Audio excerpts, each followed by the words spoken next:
National లెవెల్లో మేము కన్వెన్షన్లో కొన్ని తీర్మానాలు చేయడం జరుగుతుంది. బహుశా మీరు అవన్నీ వినుంటారు.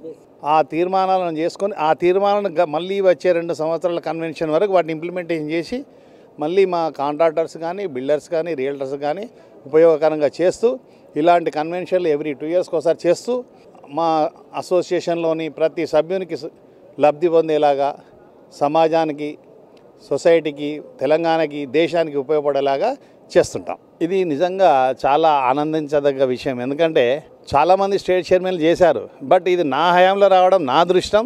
అలాగే ఇది దిగ్విజయంగా జరగడం ఇంకో అదృష్టం. వాళ్ళు ఇంప్లిమెంట్ చేసే కార్యక్రమాల్లో కానీ ప్రాజెక్టులు కానీ మేము సిద్ధంగా ఉంటాం. డబ్బుల గురించి వెనక ముందైనా మాకు పాలనాపరమైన వాళ్ళు కనుక సపోర్ట్ చేస్తే వీ కెన్ డూ ఎనీథింగ్. మాకు ఇప్పుడు ఎస్ఎన్ రెడ్డి గారు ఒక అసెట్ మా ఆర్గనైజేషన్కి. వారు చాలా సీనియర్ లీడర్.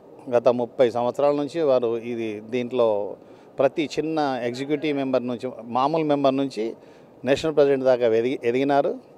అలాగే ఇంకా వారు జీవితం ఉన్నంత వరకు వాళ్ళు యాక్చువల్గా ఏంటంటే మన హైదరాబాద్లో బిఏ అంటే ఎస్ఎన్ రెడ్డి అంటే బిఏ అని ఒక ఊవాచ ఉంటుంది. జనరల్గా బయట కూడా ఈయన చూడంగానే బిఏ అంటారు.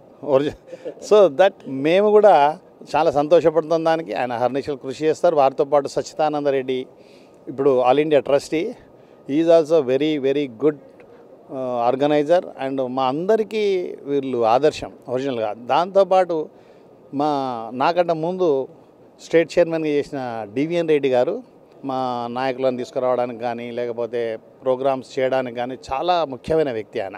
ఈ కన్వెన్షన్ సక్సెస్ కావడంలో ఆయన పాత్ర కూడా చాలా బాగుంది.